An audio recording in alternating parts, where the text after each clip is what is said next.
ഇക്കഴിഞ്ഞ കുറേയധികം വർഷങ്ങളിൽ ചതുരംഗത്തിൽ ചെസ്സിൽ ഏറ്റവും റാപ്പിഡ് ഗ്രോത്ത് ഉള്ള രണ്ട് രാജ്യങ്ങൾ ഇന്ത്യയും ഇറാനുമാണ്. ഓർക്കണം, അത് ചൂതുകളിയാണ്, യുവാക്കളെ നശിപ്പിക്കുമെന്നൊക്കെ പറഞ്ഞ് 77 തുടങ്ങി 87 വരെ 10 വർഷം നീണ്ട നിരോധനം, പിന്നെ ബാൻ ലിഫ്റ്റിംഗ്. അതിനുശേഷമാണ് ആ രാജ്യത്തിന്റെ വളർച്ച. ടോപ്പ് 10 രാജ്യങ്ങളിൽ ഇന്ത്യക്ക് തൊട്ടു പിന്നാലാണ് ഇപ്പോൾ Iran.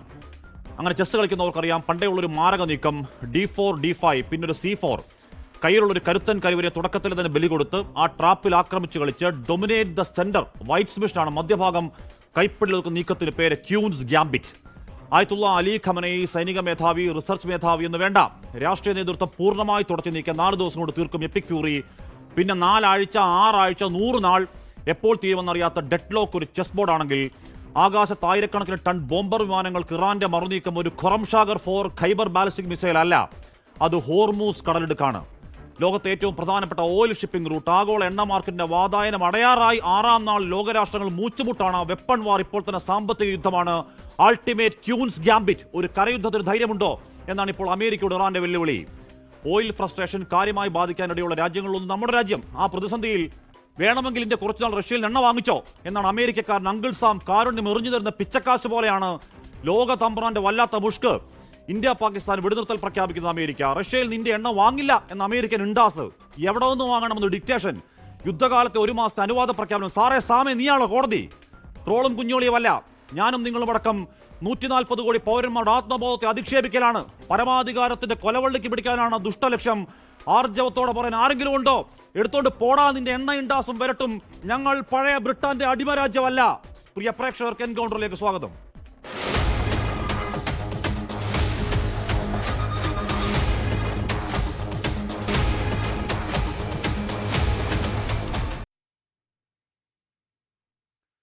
Brigadier doctor Mohan Pillai, advocate VR Anoop, Shri P Shyamaraj, doctor Mohan Varghese എന്നിവർ ചർച്ചയിൽ. അത് ഞാൻ ശ്യാമരാജിലോട് പോകുന്നു. ശ്രീ പി ശ്യാമരാജ്, ഇവിടെ at again India strategic oil diplomacy under PM Narendra Modi succeeds. BJPയുടെ വക്താവ്, ആരാണ് അദ്ദേഹത്തിന്റെ പേര്, BJPയുടെ വക്താവ് പ്രദീപ് ഭണ്ഡാരി പറഞ്ഞതാണ് കേട്ടോ. ഇത് എവിടെ നിന്ന് എപ്പോൾ എണ്ണ വാങ്ങണം എന്ന ഒരു തിട്ടൂരത്തോട് ഏതോ ഭാഗത്ത് ആല് കിളിച്ചാൽ അതും തണൽ എന്ന് പറഞ്ഞ പോലെ ആയല്ലോ. ശ്രീ പി ശ്യാമരാജ്, നിങ്ങളുടെ വക്താവിന്റെ പ്രതികരണം. ഹാഷ്മി, ഞങ്ങളുടെ വക്താവിൻ്റെ ഏതോ ഭാഗത്തുനിന്ന് എന്തായാലും ആരും മുളച്ചിട്ടില്ല. ഹാഷ്മി നന്നായിട്ട് തപ്പി നോക്കാം ആദ്യം. ഓക്കെ, ഇത്തരം വാക്കുകളൊക്കെ നമുക്ക് ചർച്ചകളിൽ ഒഴിവാക്കണം എന്നാണ് എൻ്റെ ആഗ്രഹം. പക്ഷേ താങ്കൾ പറഞ്ഞുകൊണ്ട് മാത്രം ഞാൻ തിരിച്ചു പറഞ്ഞു എന്നേ ഉള്ളൂ. നമുക്ക് എന്തായാലും ഒരു വളരെ മാന്യമായ രീതിയിൽ ചർച്ച കൊണ്ടുപോകുന്നതാണ് നല്ലതെന്ന് എനിക്ക് തോന്നുന്നു. ഒന്ന് നോക്കൂ ഹാഷ്മി, ഇവിടെ ഇപ്പോൾ നടക്കുന്ന ചർച്ചകൾ എന്താണ്? ഇവിടെ ഈ ഇന്ത്യ അടക്കമുള്ള ഏതെങ്കിലും ഒരു രാജ്യത്തിൻ്റെ പരമാധികാരത്തിൽ മറ്റേതെങ്കിലും ഒരു രാജ്യത്തിന് ഇടപെടാൻ വേണ്ടിയിട്ട് പറ്റുമോ? ഇന്ത്യയുടെ പരമാധികാരത്തിൽ ആരെങ്കിലും ഇടപെട്ടിട്ടുണ്ടോ? ഞാനിന്ന് രാവിലെ ഉറക്കം എഴുന്നേൽക്കുന്നത് നിങ്ങളുടെ 24 ന്യൂസിൻ്റെ ഒരു ന്യൂസ് കണ്ടിട്ടാണ്. അതിനകത്ത് നിങ്ങൾ പറയുന്നത് ഇന്നലെയോ പറയുന്നത് ഇന്ത്യയോട് എന്താണ് റഷ്യയിൽ നിന്ന് ക്രൂഡ് ഓയിൽ വാങ്ങാൻ വേണ്ടിയിട്ട് അമേരിക്ക സമ്മതിച്ചു എന്നൊക്കെയാണ്. അത് എത്ര കള്ളമായിട്ടുള്ളൊരു വാർത്തയാണ്. ഒന്ന്, അങ്ങനെ ചെയ്യാൻ വേണ്ടിയിട്ട് പറ്റുമോ? 2, നിങ്ങൾ ഈ പറഞ്ഞ വാർത്ത ശരിയാണെങ്കിൽ കഴിഞ്ഞ രണ്ട് വർഷങ്ങളായിട്ട് നിങ്ങളൊന്ന് ചെറിയൊരു ലിസ്റ്റ് എടുത്ത് നോക്കൂ. കഴിഞ്ഞ 2 വർഷമായിട്ടും ഈ 2026 വർഷത്തിലെ ജനുവരി ഫെബ്രുവരി മാസങ്ങളിലും ഇന്ത്യ ഏറ്റവും കൂടുതൽ ക്രൂഡ് ഓയിൽ വാങ്ങിച്ചിട്ടുള്ളത് ഇതേ റഷ്യയുടെ കയ്യിൽ നിന്ന് തന്നെയാണെന്നേ. എന്തിന് കഴിഞ്ഞ മാസം വരെ കണക്കെടുക്കാം. ഇല്ല, കണക്ക് ഞാൻ പറഞ്ഞുതരാന്ന്. കേരളത്തിലെ മാധ്യമങ്ങള് പറയട്ടെന്ന്, കേരളത്തിലെ മാധ്യമങ്ങൾ പലതരത്തിലുള്ള കള്ളങ്ങൾ പ്രചരിപ്പിക്കുന്നുണ്ടെങ്കിൽ ഞാനത് മൊത്തം പറയട്ടെ, എന്നിട്ട് നമുക്ക് തർക്കിക്കാം. അതായത് കഴിഞ്ഞ 2 വർഷമായിട്ട് ലിസ്റ്റുകൾ എടുത്ത് നോക്കിയോ. നിലവിൽ ഈ വർഷം വരെയും, അതായത് ഈ ജനുവരി ഫെബ്രുവരിയിലും റഷ്യയിൽ നിന്നാണ് ഇന്ത്യ ഏറ്റവും കൂടുതൽ എണ്ണ വാങ്ങുന്നത്. ഇനി അതിന് മുമ്പുള്ള മാസങ്ങൾ നിങ്ങൾ എടുത്ത് നോക്കിയോ, നിന്നായിരുന്നു കഴിഞ്ഞ 2 കണക്കിൽ എനിക്ക് തോമസ് മന്ത്രാലയത്തിന് കണക്ക് വെച്ച മറുപടി ഉണ്ട്. എന്റെ പ്രശ്നം അതല്ല. എന്റെ പ്രശ്നം to enable oil to keep flowing into global market, the Treasury Department is issuing a temporary 30-day waiver to allow Indian refineries to purchase Russian oil. ഇത് പറയാൻ അമേരിക്ക ആരാ എന്നൊരു ചോദ്യം ഇതുവരെ ഉണ്ടാവാത്ത എന്താ? നിങ്ങൾ നിങ്ങളുടെ പണി നോക്കിയിരിക്കുക. അത് പറയണത് അമേരിക്ക അല്ല, ഞങ്ങൾ തീരുമാനിക്കും എന്നൊരു ഒറ്റ വാക്ക് ആരും പറയാത്ത എന്താ? ശ്യാമരാജ്, തോക്കിക്കാർ വെടിവെക്കില്ല. അതാണ് ഞാൻ പറഞ്ഞത്. നിന്നെ ഇടപെടരുത്. നിങ്ങൾ ചോദ്യം ചോദിച്ചാൽ നീ ഇടപെടരുത്. ഇതിനകത്ത് വിഷയം എന്താ അറിയോ? ഇത് ഏതെങ്കിലും ഒരു രാജ്യത്ത് നിന്ന് ഇന്ത്യ ക്രൂഡ് ഓയിൽ വാങ്ങിക്കുന്നതിന് ഒരു കാര്യമേ അല്ല ഇവിടെ പറയുന്നത്. അതായത് അമേരിക്ക പോലെ അല്ലെങ്കിൽ റഷ്യ പോലുള്ള രാജ്യങ്ങൾക്ക് സെക്കൻഡറി സാങ്ഷൻസ് എന്ന് പറയുന്ന ഒരു സംവിധാനമുണ്ട്. അതായത് അവർ ഏതെങ്കിലും ഒരു രാജ്യത്ത് അല്ലെങ്കിൽ എന്തെങ്കിലും ഒരു സംവിധാനത്തിന് ഒരു ഉപരോധം ഏർപ്പെടുത്തിയിട്ടുണ്ടെങ്കിൽ ആ ഉപരോധം ഏർപ്പെടുത്തിയ ആളുകളുമായിട്ട് ആരെങ്കിലും ബന്ധപ്പെട്ടിട്ടുണ്ടെങ്കിൽ അവർക്കെതിരെ കൂടെ ഉപരോധം ഏർപ്പെടുത്താൻ വേണ്ടി ശ്രമിക്കും. ഈ സെക്കൻഡറി സാങ്ഷന്റെ ഒരു പ്രശ്നം എന്താ വെച്ചാൽ ഡിപ്പാർട്ട്മെന്റ് ഓഫ് ട്രഷറി, അമേരിക്കയുടെ ഡിപ്പാർട്ട്മെന്റ് ഓഫ് ട്രഷറി, അതിലെ ജനറൽ ജനറൽ ലൈസൻസ് 133 എന്ന് പറയുന്ന ഒരു ഓർഡർ ഉണ്ട്. ആ ജനറൽ ലൈസൻസ് 133 അവർ പറയുന്നത് റഷ്യയിൽ നിന്നും ക്രൂഡ് ഓയിൽ ആരെങ്കിലും വാങ്ങി വെച്ചിട്ടുണ്ടെങ്കിൽ അത് പ്രോഹിബിറ്റഡ് ആണ്, അത് നിരോധിക്കപ്പെട്ടിട്ടുള്ളതാണ് എന്നൊരു ഓർഡർ ഈ ഡിപ്പാർട്ട്മെന്റ് ഓഫ് ട്രഷറി ഇറക്കിയിട്ടുണ്ട്. ഇത് ഇന്നിറക്കിയതല്ല, ഇതിന് മുമ്പേ ഇറക്കിയിട്ടുള്ളതാണ്. ഈ ഓർഡർ നിലനിൽക്കുമ്പോൾ തന്നെയാണ്, അതാണ് ഞാൻ പറഞ്ഞു വരുന്നത്, ഈ ഓർഡർ അവരിട്ടു. അത് ഇന്ത്യക്ക് വേണ്ടിയിട്ട് മാത്രമൊന്നുമല്ല, ലോകരാജ്യങ്ങൾക്ക് മുഴുവനായിട്ട് അവരുടെ ഓർഡർ അവർ പറയുന്നു ഈ റഷ്യയിൽ നിന്ന് ക്രൂഡ് ഓയിൽ, ഇറാനിൽ നിന്ന് ക്രൂഡ് ഓയിൽ വാങ്ങാൻ വേണ്ടിയിട്ട് പാടില്ല. നമ്മളത്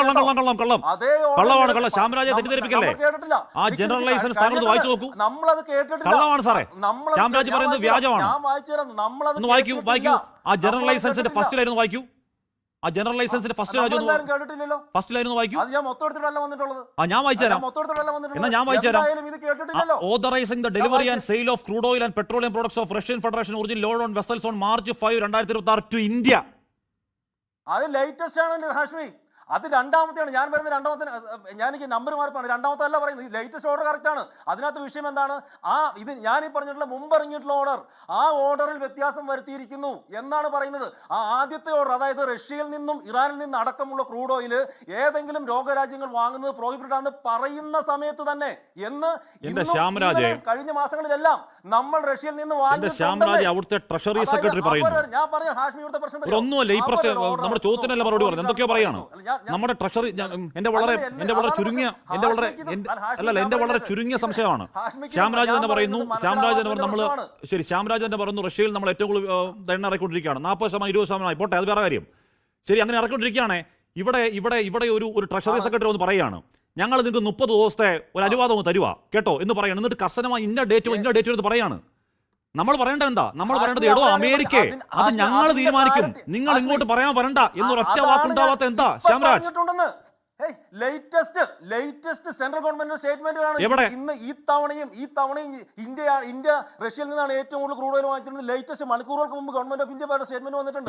ആര് പറഞ്ഞു? പറയട്ടെ, അമേരിക്ക ഞങ്ങളോട് ഡിക്റ്റേറ്റ് ചെയ്യാൻ വരണ്ട, ആ ഉത്തരവ് കൈവെക്ക് എന്ന് ധൈര്യത്തോടെ പറയണം സാർ. നമ്മൾ പറഞ്ഞ രാജ്യം ഇത്, നമ്മൾ പറഞ്ഞിട്ടുണ്ട് നേരത്തെ.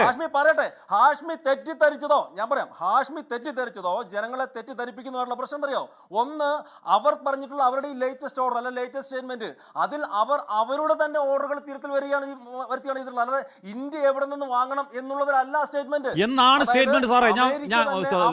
വായിച്ചു നോക്കിട്ട് വാ പ്ലീസ്. അല്ലെന്ന് വായിച്ചു നോക്കിട്ട് വാ. സാങ്ഷൻ എന്ന് പറയുന്ന ഒരു ചർച്ചയ്ക്ക് വരുമ്പോൾ ഈ പറയുന്ന ഇറങ്ങിയ ഉത്തരവുകൾ സാധാരണ വായിച്ചു നോക്കാറില്ലേ? അങ്ങനെ അല്ല കാശ്മീർ, അല്ലെന്ന് ആ ഉത്തരവിന് മുമ്പ് ഉത്തരവുകൾ ഇറങ്ങിയിട്ടുണ്ടെന്ന്. നിങ്ങൾ ഈ പറയുന്ന കറക്റ്റാണ്. നിങ്ങൾ ഈ പറയുന്ന ഉത്തരവുകൾക്ക് മുമ്പ് ഉത്തരവുകൾ ഇറങ്ങിയിട്ടുണ്ട്. ആ ഉത്തരവുകളിൽ പറയുന്നത് റഷ്യയിൽ നിന്ന് മാത്രമല്ല ഇറാനിൽ നിന്നുള്ള ക്രൂഡ് ഓയിൽ ഇറക്കുമതി ചെയ്യുന്നതും പ്രോഹിബിറ്റഡ് ആണ്, നിരോധിച്ചതാണെന്ന് പറഞ്ഞിട്ടുണ്ട്. അവരുടെ അതേ ഓർഡറിനാണ് അവർ മാറ്റം വരുത്തിയത്. നിക്ക് ഹാഷ്മി കംപ്ലീറ്റ് ചെയ്യട്ടെ. അവർ തന്നെ ആദ്യം നമ്മുടെ രാജ്യത്തെ ബാധിക്കുന്ന വിഷയം അവരെന്തിനാന്നേ പറയുന്നേ? എന്റെ പൊന്നു Shyamaraja, Russia seller, India buyer. Russia seller, India buyer. നമ്മൾ തീരുമാനിക്കും റഷ്യയിൽ നിന്ന് വാങ്ങിക്കണോ ഇന്തോനേഷ്യയിൽ നിന്ന് വാങ്ങിക്കണോ, നമ്മൾ തീരുമാനിക്കും. ഗുവാട്ടിമാല നമ്മൾ തീരുമാനിക്കും. അതിലൊരുത്തം വന്ന് പറയണ്ട, നിങ്ങൾ 30 ദിവസം മേടിച്ചോ എന്ന് പറയണ്ട. ഇതെന്താ പ്രശ്നം? നിങ്ങൾ ഞാൻ പറയാൻ സമ്മതിക്കുക വെറുതെ വേണം വെച്ചിട്ട് എന്താ കാര്യം? ഇത് ജനങ്ങൾ അറിയരുത് നിങ്ങൾക്ക് ധാർഷ്ട്യമുണ്ടോ അല്ലെങ്കിൽ അങ്ങനെ ഒരു അജണ്ട എന്തെങ്കിലും ഉണ്ടോ? ഇല്ല, ഞാൻ പറയുന്നത് എനിക്ക് ഒറ്റ മിനിറ്റ് താ, ഞാൻ ക്ലിയർ ചെയ്ത് തരാം. ഇവിടെ നിങ്ങൾ പറയുന്നതിനകത്ത് ഒരു പ്രശ്നം അറിയോ? ഒന്ന്, US-ന്റെ അവരുടെ ഡിപ്പാർട്ട്മെന്റ് ഓഫ് ട്രഷറിയുടെ ആദ്യം തന്നെ ഓർഡർ വന്നിട്ടുണ്ട്. ആ ഓർഡറിൽ റഷ്യയിൽ നിന്ന് മാത്രമല്ല ഇറാനിൽ നിന്നുമുള്ള ക്രൂഡ് ഓയിൽ പ്രോഹിബിറ്റ് ചെയ്തിട്ടുണ്ട്.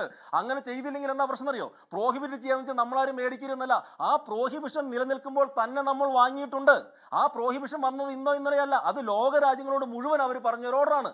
അത് നിങ്ങൾ ഇന്ത്യക്ക് വേണ്ടി ഇറക്കിയ ഈ ഉത്തരവ്, വാഷിംഗ്ടൺ ഡിസിയിൽ നിന്നും ഇന്ത്യക്ക് വേണ്ടി ഇറക്കിയ ഉത്തരവ് പോയി പണി നോക്കുന്നു പറയാൻ ധൈര്യം നമുക്കുണ്ടോ ശ്യാമരാജ്? വാങ്ങിയത് വാങ്ങാത്തതല്ല 30 ദിവസം നിങ്ങൾ വാങ്ങിച്ചോ എന്ന് പറഞ്ഞ ഈ ഔദാര്യം ഞങ്ങൾക്ക് വേണ്ട, ഞങ്ങൾ പരമാധികാര രാഷ്ട്രമാണ് എന്ന് പറയാനുള്ള ധൈര്യം നമുക്കുണ്ടോ എന്നാണ് ചോദ്യം. നിങ്ങൾ കണ്ടിട്ടുള്ള അവിടെയാണ് പ്രശ്നമിരിക്കുന്നത്. കാശ്മീരത്തെ പ്രശ്നം അറിയോ? നിങ്ങൾ രണ്ടാമത്തെ ഓർഡർ മാത്രമേ കണ്ടിട്ടുള്ളൂ. നിങ്ങൾ ലേറ്റസ്റ്റ് ആയിട്ട് വന്നിട്ടുള്ള ആ ഒരു ഓർഡർ പിടിച്ചിട്ടാണ് ചർച്ച ചെയ്യുന്നത്. ഈ ലേറ്റസ്റ്റ് ആയിട്ടുള്ള ഓർഡർ എവിടെയാണ് വന്നെന്നറിയോ? അതിന് മുമ്പുണ്ടായ ഒരു ഓർഡർ ഉണ്ട്. ആ ഓർഡറിൽ തിരുത്തൽ വരുത്തി. ആദ്യം ഉള്ള ഓർഡർ മുഴുവൻ ലോകരാജ്യങ്ങളിലേക്കും ഞങ്ങൾ എന്ന് പറഞ്ഞു, തിരുത്തൽ വരുത്തി ഇന്ത്യക്ക് മാത്രമാക്കി. പറഞ്ഞതിനകത്ത് അവർ തിരുത്തൽ വരുത്തി. അതായത് അവർ തന്നെ പ്രോഹിബിറ്റ് ചെയ്തതിനെ അവർക്ക് തിരുത്തേണ്ടി വന്നു.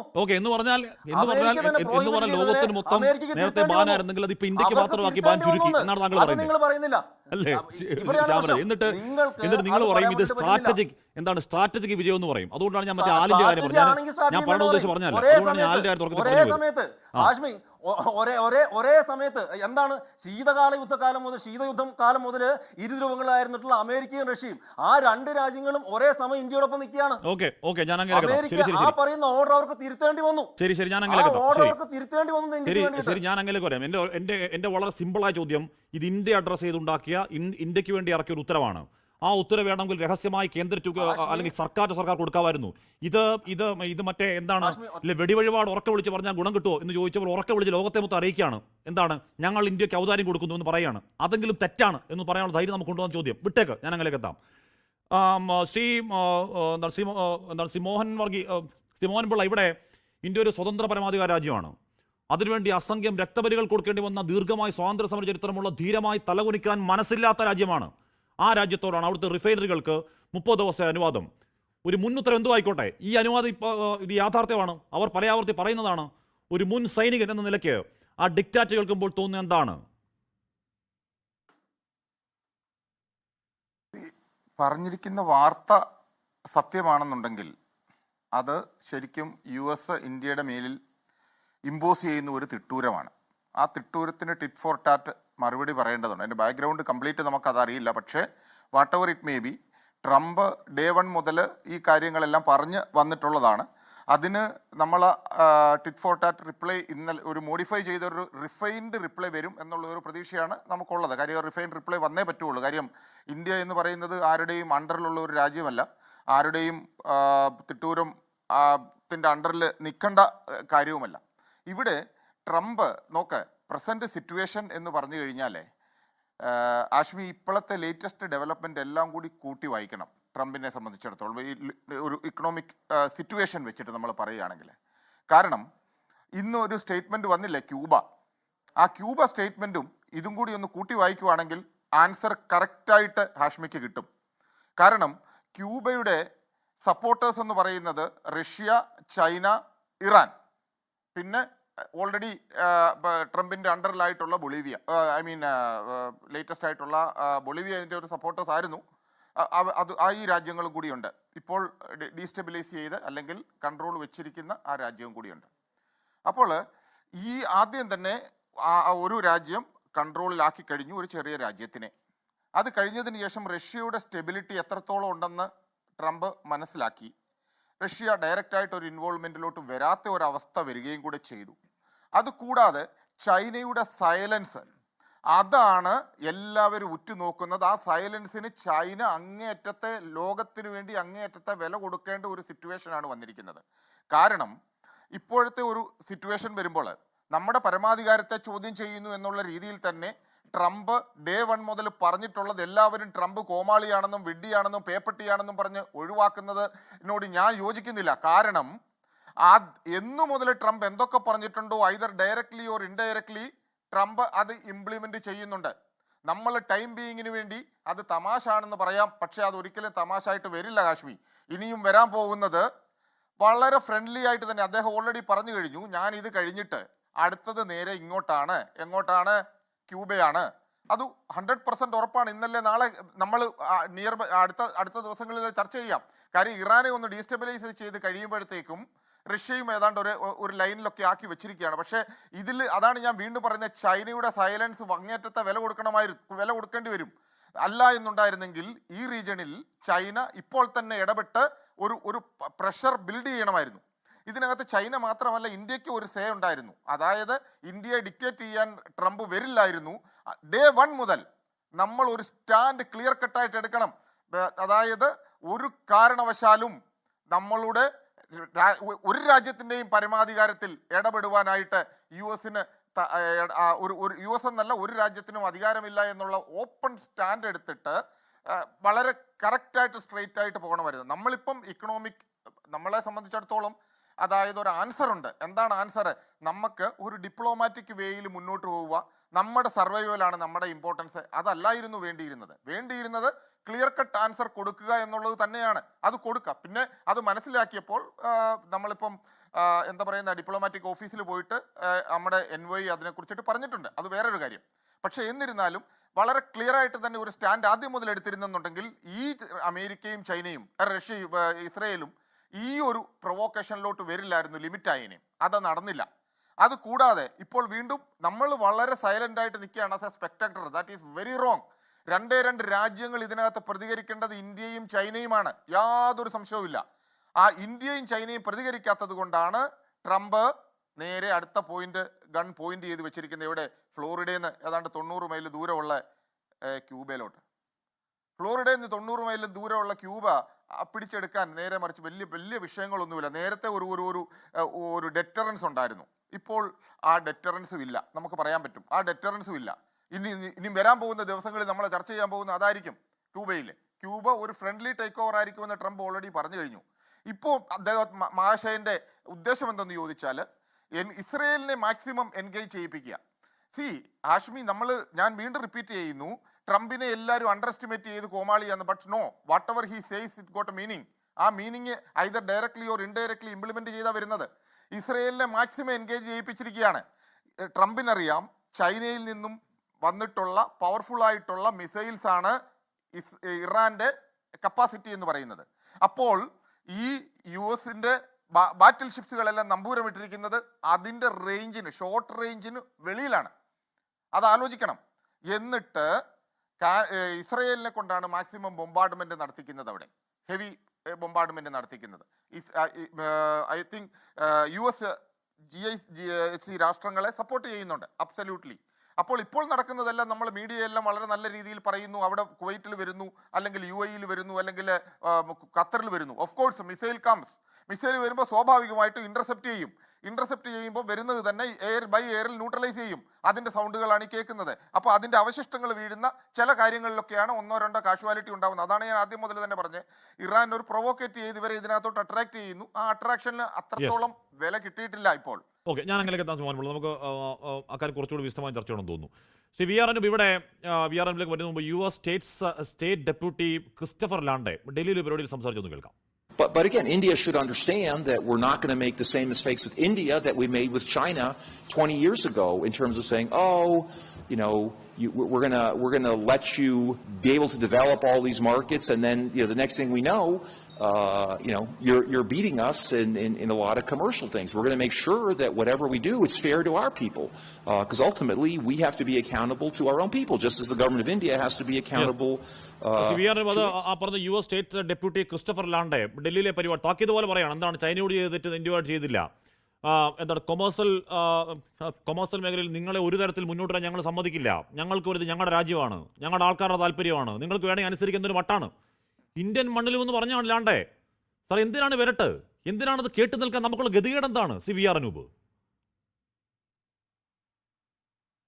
ഹാഷ്മി, മായാവി എന്ന മമ്മൂട്ടി സിനിമ ഹാഷ്മിയും കാണും എന്നാണ് ഞാൻ കരുതുന്നത്.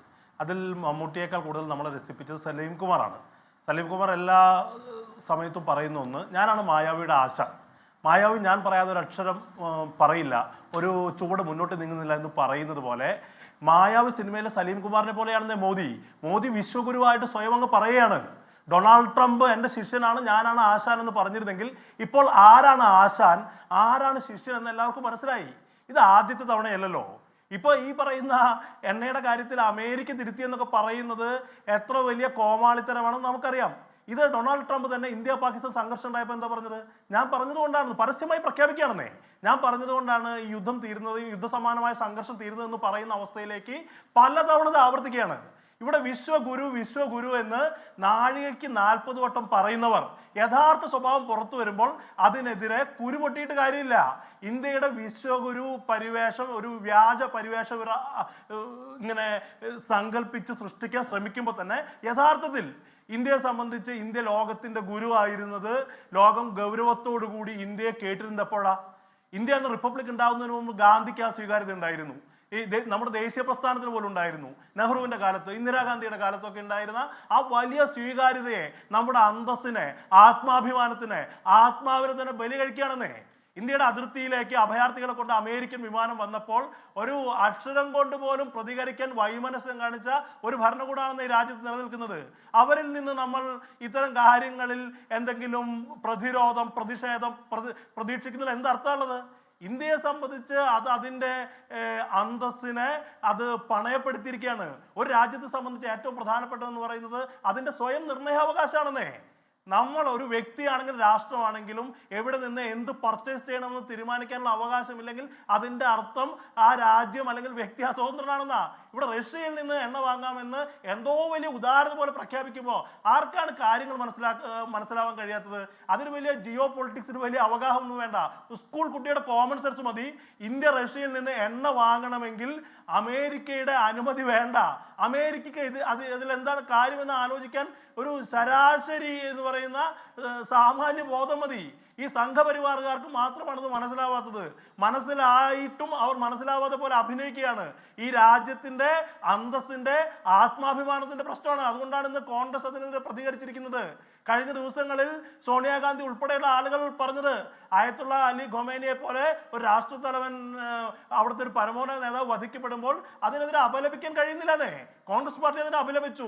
ഇന്ത്യയുടെ ഇതുവരെയുള്ള ഒരു സ്റ്റാൻഡിൽ നിന്നുള്ള ഒരു പാരഡൈം ഷിഫ്റ്റ് കുറച്ചു കാലമായി സംഘപരിവാർ തുടർന്നു വരികയാണെങ്കിൽ ഇന്ന് അതിന്റെ ക്ലൈമാക്സിൽ എത്തിയിരിക്കുന്നു. ഇത് രാജ്യത്തിന്റെ ആത്മാഭിമാനത്തിന്റെ അന്തസ്സിൽ എന്ന് പറയുമ്പോഴും 40% നിന്ന് 20%ലേക്ക് കട്ട് ഓഫ് ഉണ്ടായെങ്കിലും പോയ മാസവും ഏറ്റവും കൂടുതൽ എണ്ണ ഇറക്കുമതി ഇപ്പോൾ റഷ്യയിൽ നിന്നാണ്.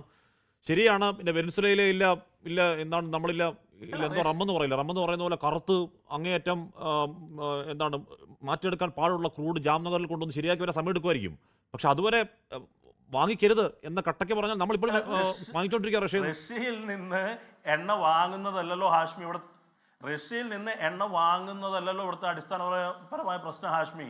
എണ്ണ വാങ്ങുകയോ വാങ്ങാതിരിക്കുകയോ എന്ന് പറയുന്നത് നമ്മളാണ് തീരുമാനിക്കേണ്ടത്. അതിനകത്ത് അമേരിക്ക ഇങ്ങനെ പറയുമ്പോൾ അതിനെതിരായി പറയാൻ ഇന്ത്യക്ക് കഴിയുന്നില്ല എന്നുള്ളതാണ് പ്രശ്നം. ഡൊണാൾഡ് ട്രംപ് ഇന്ത്യ പാകിസ്ഥാൻ ഉഭയകക്ഷി ബന്ധത്തിൽ ഇടപെടുന്നിടത്താണ് പ്രശ്നം. നമ്മുടെ എല്ലാ കാലത്തും നമ്മുടെ നിലപാട് എന്തായിരുന്നു? കാശ്മീർ പ്രശ്നത്തിൽ ഒരു മൂന്നാം കക്ഷിയുടെ ഇടപെടലിനെ അംഗീകരിക്കില്ല എന്നതാണ് ഇന്ത്യയുടെ നിലപാട്. എത്രയോ രാജ്യങ്ങൾ അതിൽ ഇടപെടാൻ ശ്രമിച്ച സന്ദർഭങ്ങളിലൊക്കെ നമ്മൾ അതിനെതിരെ പറഞ്ഞിട്ടുണ്ട്.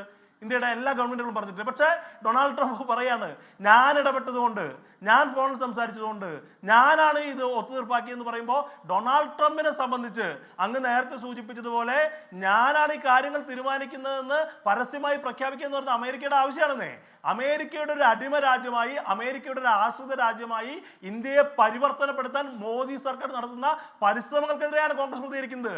നമ്മുടെ അന്തസ്സിന്റെ ആത്മാഭിമാനത്തിന്റെ പ്രശ്നമാണത്, എണ്ണയുടെ പ്രശ്നമല്ല, അഭിമാനത്തിന്റെ പ്രശ്നമാണെന്നേ. വളരെ കൃത്യമായി അമേരിക്ക നിരന്തരം നമ്മുടെ അഭിമാനത്തിന് നേരെ നിരന്തരം പ്രഹരിച്ചുകൊണ്ടിരിക്കുകയാണ്. അപ്പൊ അതിനെതിരെ പ്രതികരിക്കാൻ ഈ രാജ്യത്തിന് കഴിയുന്നില്ല എന്നുള്ളതാണ് പ്രശ്നം. ഒരു വശത്ത് നേരത്തെ പറഞ്ഞു പോയല്ലേ മായാവിയിലെ സലീം കുമാറിനെ പോലെ ഞാനാണ് ആശാൻ, ഞാനാണ് ഗുരു, ട്രംപ് എന്ന് പറയുന്നത് എൻ്റെ ശിഷ്യനാണ്, ഞാൻ പറഞ്ഞാൽ ട്രംപ് ഒരടി മുന്നോട്ട് പോകില്ല, ട്രംപിന് വേണ്ടി ഇലക്ഷൻ പ്രചരണം നടത്തുന്നു, ട്രംപിന് മീതെയാണ് ഞാനെന്ന് പറയുന്നു, അങ്ങനെ സംഘി ഹാൻഡിലുകൾ പ്രചരിപ്പിക്കുന്നു. ഇപ്പോ ജനങ്ങൾക്ക് മനസ്സിലായി ആരാണ് ആശാൻ, ആരാണ് ശിഷ്യൻ എന്ന് മനസ്സിലാക്കപ്പെട്ടിരിക്കുക. ഇന്ത്യയുടെ പ്രധാനമന്ത്രി ഒരു ഹാസ്യ കഥാപാത്രമായി എന്ന് പറയേണ്ടി വരുന്ന ഖേദകരാണെന്നേ. നമ്മുടെ പ്രധാനമന്ത്രിയാണ് ശ്രീ മോഹൻ വർഗീസ്. ഇപ്പോൾ തന്നെ BJP ഹാൻഡിലുകളിൽ മോദിയുടെ master stroke, strategic oil diplomacy എന്നൊക്കെ പറയും. എന്തുകൊണ്ടാണ് എനിക്ക് ശരിക്കും മനസ്സിലായിട്ടില്ല. ഇവിടെ നമ്മുടെ പൗരന്മാരെ കയ്യും കാലും കെട്ടി കൂച്ചുവരം കെട്ട് എന്താണ് യുദ്ധവിമാനത്തിൽ ഇവിടെ കൊണ്ടിറക്കി നമ്മൾ ക്ഷമിച്ചു. ഇവിടെ ഇന്ത്യ, നമ്മളും നമ്മുടെ ശത്രുരാജ്യം അല്ലെങ്കിൽ അയൽരാജ്യം തമ്മിലുള്ള യുദ്ധത്തിൽ നമ്മൾ ഇടം നടത്തിയ വെടിനിർത്തൽ ഞാനാണ് വെടിനിർത്തിയത് എന്ന് ട്രംപ് ആദ്യം പറഞ്ഞു. നമ്മളൊന്നും തിരിച്ചു, നമ്മൾ ക്ഷമിച്ചു. നമ്മുടെ ഇറാനിൽ എണ്ണ വാങ്ങില്ല എന്ന് ഏകപക്ഷീയം പ്രഖ്യാപിച്ചു. നമ്മളൊന്നും പറഞ്ഞില്ല, നമ്മൾ ക്ഷമിച്ചു. ഇവിടെ പ്രധാനമന്ത്രി എൻ്റെ സുഹൃത്താണ്. ഞാൻ കൂടുതൽ പറഞ്ഞ് പ്രധാനമന്ത്രിയുടെ രാഷ്ട്രീയ ലക്ഷ്യങ്ങൾ ഇല്ലാതാക്കുന്നില്ല, രാഷ്ട്രീയ ഭാവി തകർക്കുന്നില്ല എന്ന് ഭീഷണി സ്വരത്തിൽ പറയുന്നു. നമ്മളൊന്നും പറഞ്ഞ് നമ്മൾ ക്ഷമിച്ചു. ഇതിന് ഏറ്റവും കൂടുതൽ എന്താണ്? To enable oil to keep flowing into the global market, the Treasury Department is issuing a temporary 30-day waiver to allow Indian refineries to purchase Russian oil. This deliberately short-time measure, എടുത്തു പറയാനുണ്ടോ, short ടൈമിനെ പറ്റുള്ളൂ. Short-time measure will not provide significant financial benefit to the Russian government as it only authorizes transactions involving oil already stranded at sea. എന്ന് പറഞ്ഞാൽ already ഇന്ത്യയിലേക്ക് വരുന്ന Russian കടൽ നമ്മൾ എന്തായാലും ഇങ്ങോട്ട് വരും, അത് ഞങ്ങളുടെ അനുവാദം വേണം വാങ്ങാനെന്ന് പറയുമ്പോൾ നിങ്ങളുടെ അനുവാദം ഞങ്ങൾക്ക് വേണ്ട എന്ന് കർശനമായ ഭാഷയിൽ ഒരു പ്രതികരണം ഉണ്ടാവണ്ടേ ശ്രീ മോഹൻ വർഗീസ്? അത് ഇതിനോടകം സംഭവിക്കേണ്ടതല്ലേ? ശ്രീ ഹാഷ്മി, ഒന്നിൽ പിഴച്ചാൽ മൂന്നെന്നാണ് കണക്ക്. ഇവിടെ 4-ാം തവണയും പിഴച്ചിരിക്കുന്നു. ഇന്ത്യയുടെ ഭാഗത്തൊരു പ്രതികരണം ഡെവലപ്പ് ചെയ്യാൻ ഒന്നാമത് പിഴച്ചിരിക്കുന്നത് ഓപ്പറേഷൻ സിന്ദൂർ സമയത്താണ്. അത് ഞാനാണ് യുദ്ധം നിർത്തിവെച്ചത് എന്ന് പറഞ്ഞപ്പോൾ തിരിച്ച് അങ്ങനെയല്ല, ഞങ്ങൾക്ക് പ്രത്യേകമായ ഒരു നിലപാടുണ്ട് എന്ന് വ്യക്തമായി പറയാൻ ഇന്ത്യക്ക് കഴിഞ്ഞില്ല. അതൊന്ന്.